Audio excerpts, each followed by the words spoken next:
your YE ticket, get your YE ticket to ride. This is your entertainment ticket. Latest and greatest movie reviews and interviews. This is your entertainment ticket. YEticket.com. Hey, this is Al McGhee. I'm here at the Miami International Film Festival. I'm getting ready to talk to John Stockwell. He's a director, but also an actor. Ooh, and you're going to be surprised at some of the movies he acted in. But here we're going to talk about his new film, Kid Cannabis. Hey, John, good morning. Good morning. Thanks for having me. Now, Kid Cannabis, this is based on an article by Mark Binelli. How did you get the idea to shoot this film? Did you get it from Mark, or did you read the article first?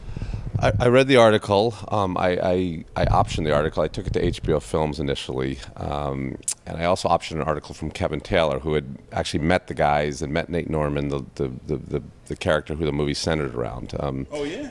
And I went up to Idaho, where the story took place, and I met his stripper girlfriend. She wanted me to give her $100,000 to get to talk to Nate. I met his lawyer. He wanted couple $100,000. I went to the FBI agent who arrested him, and he said, look, let's just go to Burger King, get him a burger, and we'll go to the prison, and if you have food, he'll talk to you, and he did. So it's an amazing story. I just love the idea of the kind of Horatio Alger, you know, a kid who was making $8 an hour delivering pizza, going to making $68 million a year delivering weed. I thought it was an interesting setup for a movie. In fact, I enjoyed the character of Nate Norman, but Jonathan Daniel Brown, he played Nate. What did you see in him to play the lead role?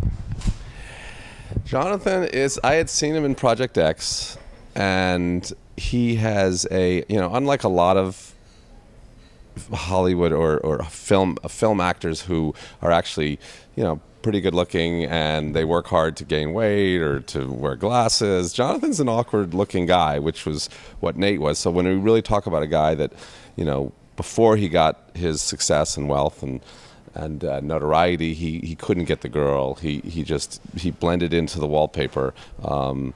That's Jonathan, and he's actually really funny and awkward and cool, and he likes, he had no problem playing this character. He's a fan of weed, so he embraced that, all aspects of it. So did he remind you also of Nate, the real person that he was portraying? Yeah, he's not exactly. Well, Nate, when I met him, had been in prison for over 7-8 years. So he had, as most people do when they go to prison, they get in really good shape. They're doing a lot of weights. They don't get the kind of food that they got on the outside. So Nate in prison had gotten a lot. He had lost a lot of weight, but yes, I think Jonathan reminds me of Nate as he was when this operation was really happening. Wow. Well, that's one thing I like about the story. Nate was very smart, but the crew he put together, his friends, I didn't like them at all, but I love the actors that you had. For example, Kenny Wormald as Topher. Yeah, Kenny's great. Kenny, I'd sort of thought of him as a dancer because he was the lead in Footloose, and he has a dancing background. But he's the real deal, and he came in. He had an authenticity. He played off Jonathan really well, and again, he was just he understood the pot culture. He was excited to do the movie.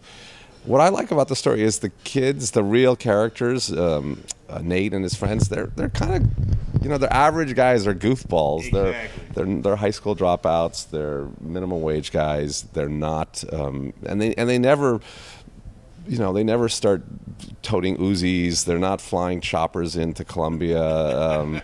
They're doing a very simple thing, which is just putting on backpacks and running pot across from Canada. Doing the 8-mile sprint, and it transformed these kids.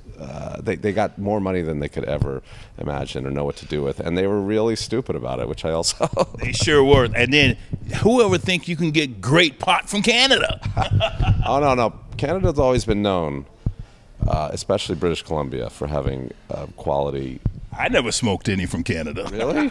You might have. You might not just know it. I mean, if you're down in if you're down here in Miami, you're probably not getting your weed from Canada. It's coming from It's coming from the South, but up in the Pacific Northwest, where Nate was, he was in Idaho. We shot the movie in Canada. It's strange because Canada, pot's not legal. They don't even have traditional medical dispensaries, but it's never the marijuana laws for the most part are not enforced. Let's talk about another actor you have in the field. One of my favorite actors, Ron Perlman. Yeah, Ron Perlman was. We were really lucky to get him. He came up to Victoria, to Vancouver Island, where we were shooting. He had this idea. He wanted to play the role like a pretty well-known Israeli film producer, Avi Lerner. And Avi used to have, I think, a big afro, and he has a very specific accent. And I said, okay, I can deal with I like the accent idea, but I want people to know it's Ron Perlman because you have such a great face, and exactly. I don't want to put you in a Halloween outfit. He's great. He's the character that he's based on. He was like, can I meet him? Can I meet him? I said, no. He wouldn't talk to me. He never went to prison. He never was busted. He's a scary guy. You don't want to meet him. Oh, really? Well, I'm not worried about that. Look at me.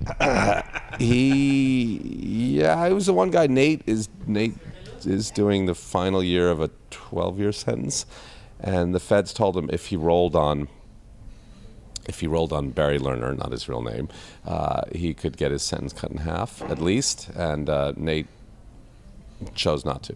Yeah, but in the film, Barry's really his real true friend. I mean, he treated him as he was, and didn't do anything special, but treated him, hey, with respect and everything like that. That's true, and but how many people in the drug business, in the criminal world, when they get busted, they roll on all their friends, no matter what. They roll on their wives, they roll on their siblings. So you're right. Some of it was an honest respect and appreciation for the way he was treated, and a lot of it was fear.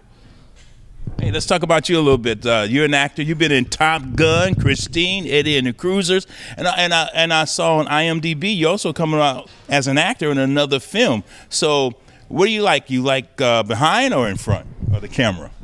Behind or in front of the camera. I definitely always planned to be behind the camera, and I went into acting thinking it was the best way to get onto a movie set and learn, and not be able to, and not in a situation where you couldn't be kicked off, because I would watch PAs, if they asked too many questions or got too intrusive, like the right. DP or the director was like, get out of here. So I thought, you know what, I'm gonna be an actor, and I'm gonna learn. And I learned from John Carpenter and from Tony Scott and from Jonathan Demme, and from some not as talented director. So I learned what I thought worked for me and what didn't work, and I think the trickiest thing for directors is working with actors in some way. You could go to film school, you can learn about cinematography and storytelling even, but if you don't have a rapport with your actors, or you don't understand the acting process, it can be tricky. Yeah, that's what I hear about a lot of great directors, that they have a great rapport with their actors and things like that. And you hear a lot, and I learned quite quickly that a lot of great directors, or a lot of great actor directors, learn to stay away or stay out of the process. You always hear about Woody Allen, he says nothing. Even the Coen brothers, they say nothing. And on my first film, it wasn't my first film, but I was working with Kirsten Dunst on Crazy Beautiful, and I was starting to talk to her about an upcoming scene. She's like, John, please, just let me do it. Don't say anything. And if you want to give me notes afterwards, that'd be great, because I'm so tired of directors just talking. I was like, great, let's do it. Let's not rehearse. Let's let you do it.